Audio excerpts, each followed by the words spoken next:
جی ناظرین، ہمارے ساتھ جڑ چکے ہیں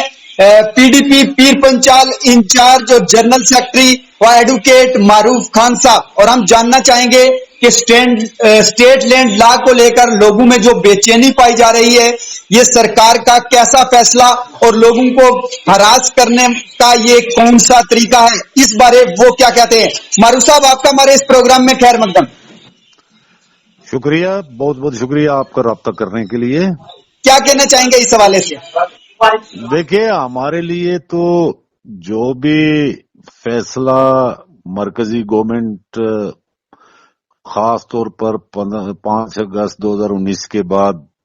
آتا ہے، اس فیصلے کو لے کے کوئی زیادہ تعجب کی بات نہیں ہوتی، اس لیے کہ ہم یہ جانتے ہیں کہ ایک کے بعد دوسرا، دوسرے کے بعد تیسرا، تیسرے کے بعد چوتھا تجربہ جو ہے وہ مرکزی گورنمنٹ جموں کشمیر میں کر رہی ہے، اور اسی لیے ہماری صدر محترمہ محبوبہ مفتی جی وہ بارہا یہ کہہ چکی ہیں اور کہتی ہیں کہ جموں کشمیر ایک لیبارٹری بنائی ہوئی ہے مرکزی گورنمنٹ نے، اور یہاں تجربہ گاہ کے طور پر اسے استعمال کیا جا رہا ہے، لیکن یہ عام لوگوں کو اس سے پہلے تو ستانے کا، تنگ کرنے کا، کافیہ تنگ کر کے رکھا تھا مرکزی گورنمنٹ نے اور ایل جی ایڈمنسٹریشن نے ان لوگوں کا، ان تنظیموں کا جن کا جو ہے وہ کوئی ایک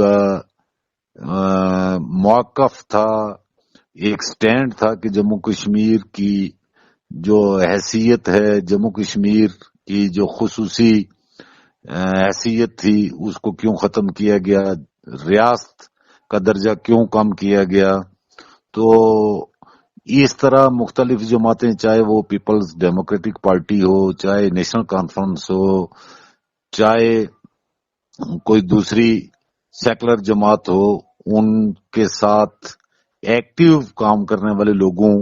کو تو طرح طرح سے تنگ کیا جاتا تھا، لیکن اب آہستہ آہستہ حوصلہ جو ہے وہ مرکزی گورنمنٹ کا، ایل جی ایڈمنسٹریشن کا بڑھتا گیا، اور اب عام آدمی جو ہے اس کو بھی تنگ و تلف کرنے کے منصوبے جو ہیں وہ سامنے آ رہے ہیں۔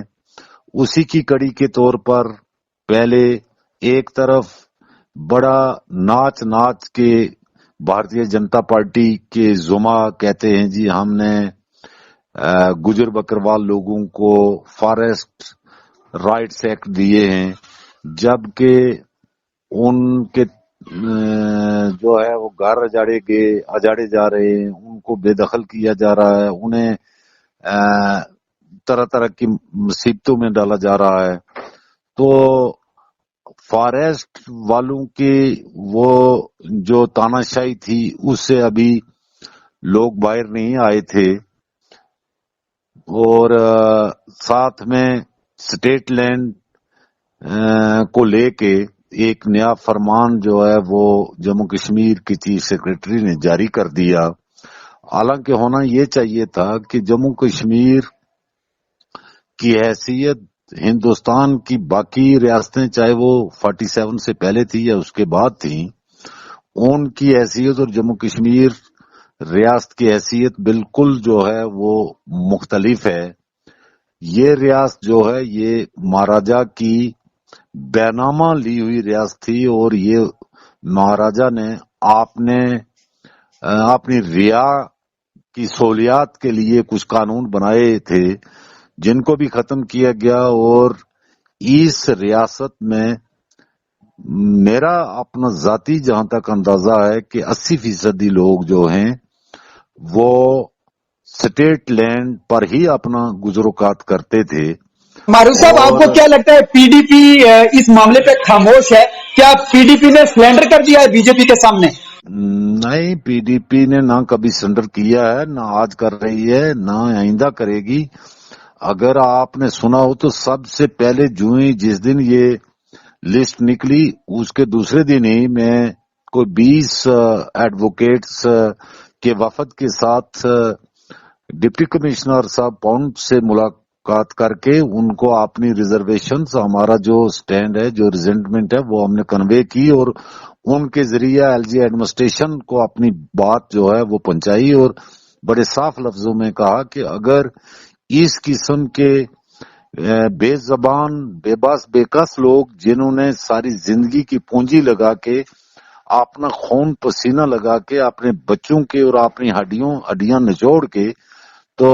زمینیں بنائیں، مکان بنائے، آج ان کے آشیانے ان سے اگر چھینے جائیں گے، ان سے وہ زمینیں جو ہیں ان سے وہ بے دخل کیا جائے گا، تو یہ لوگ جو ہے کل سڑکوں پر آئیں گے تو ہم ان لوگوں کے ساتھ کھڑے ہوں گے۔ جہاں تک ہماری پارٹی صدر کا تعلق ہے تو وہ تو انہوں نے تو یہ آج نہیں، صبح شام وہ مرکز کی ان پالیسیوں کے خلاف سفارہ رہتی ہیں اور ہمیشہ آواز بلند کرتی ہیں، ایسی تو کوئی بات نہیں۔ پیر پنچال میں پی ڈی پی کس مقام پہ ہے ابھی؟ کیا وہ اس موڈ میں ہے کہ اس قوانین کا سڑکوں پر بھی اس کی مخالفت کی جائے گی؟ دیکھیے، یہ پی ڈی پی کا کسی جماعت کا یہاں اس واحد کوئی میں نہیں سمجھتا کہ نقصان ہے، یہ یہاں کے عوام الناس کا نقصان ہے، اور عوام الناس جو ہیں وہ نیشنل کانفرنس میں بھی ہیں، کانگریس میں بھی ہیں، بی جے پی میں بھی ہیں اور پارٹیوں میں بھی ہیں، لیکن وہ ان پارٹیوں سے اس وابستہ تبھی ہیں کہ ان کے بیٹھنے کا ٹھکانہ ہے، ان کے سروں پر چھت ہے، تو ان کو اجاڑ کے کوئی جماعت جو ہے وہ اس کی کوئی حیثیت نہیں رہتی۔ یہاں ہم جماعت سے بھی اوپر اٹھ کے انسانیت کے نام پر بالکل کھڑے ہیں، اور اس میں ہماری جماعت کو آپ ہر مقام پر سب سے آگے پائیں گے۔ ہماری جماعت کا بڑا واضح اور کھلا موقف ہے، وہ کسی بھی معاملے میں چھپی ہوئی کوئی بات نہیں ہے۔ دن معروف صاحب لاسٹ سوال پوچھوں گا، کیا معروف صاحب خطہ پیر پنچال میں تمام جو دوسری پارٹیاں ہیں ان کے لیڈران سے اس متعلق بات کر کے عوام کے لیے رہبر بنیں گے؟ مجھے پورا یقین ہے، یہ اللہ بول والوں نے بھی مجھ سے انٹرویو لیا تھا، رات کو بھی ایک دو چینل جو ہیں انہوں نے مجھ سے پوچھا تھا کہ باقی لیڈر خاموش کیوں ہیں، میں نے کہا تھا کہ کوئی خاموش نہیں ہے، ضرورت پڑنے پر سب کی زبانیں کھلیں گی، اور اس وقت سب جو ہے انگوشت بادنداں ہیں کہ وہ لوگ جو تو کسی سیاسی جماعت کے ساتھ جڑے ہوئے تھے ان کے لیے ای ڈی، سی بی آئی اور باقی ایجنسیاں اور پھر ان کے جو ہے شجرے تلاش کر کر کے انہیں تو تنگ کیا جاتا تھا، لیکن آج عام انسان جو ہے بیچارہ، جس کی کوئی سیاسی جماعت کسی کے ساتھ کوئی ہمیشہ کے لیے کوئی وابستگی نہیں ہے، وہ صرف ووٹ پڑتے وقت ووٹ ڈال دیتے ہیں، ایسے بے زبان لوگوں کو کیوں ستایا جا رہا ہے؟ اور مجھے پورا یقین ہے کہ تمام دانشور جتنے ہیں، جتنے ہمارے ایڈوکیٹس ہیں، جتنے سماجی کارکن ہیں، اور خاص طور پر جتنی سیاسی جماعتیں ہیں، وہ اس کو بہت سیریس لے رہی ہیں اور لیں گے، اور وہ آگے آئیں گے۔ اور میں ان سے یہ ریکویسٹ کرنا چاہتا ہوں کہ یہ وقت جو ہے یہ عام لوگوں کے جان و مال کے تحفظ کا ہے، جبکہ ایک ویلفیئر اسٹیٹ کی یہ ذمہ داری ہوتی ہے کہ وہ لوگوں کے ویلفیئر کے لیے کام کریں، تو بجائے اس کے لوگوں کی تباہی کے لیے جو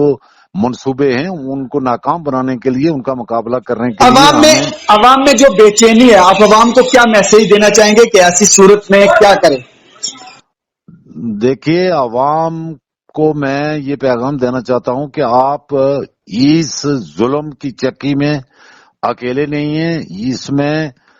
پیسنے کے لیے آپ سے پہلے ہم کھڑے ہیں، جتنے سیاسی جماعتوں سے تعلق رکھنے والے لوگ ہیں وہ آپ کے ساتھ ہیں۔ پی ڈی پی تو ہمیشہ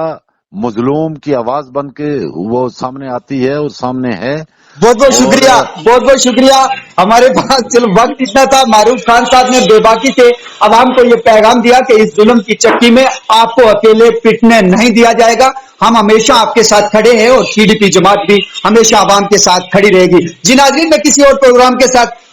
آپ کے سامنے روبرو ہوں گا، تب تک کے لیے اپنی میزبان اعجاز کوہلی کو اجازت دیجیے۔ اللہ حافظ۔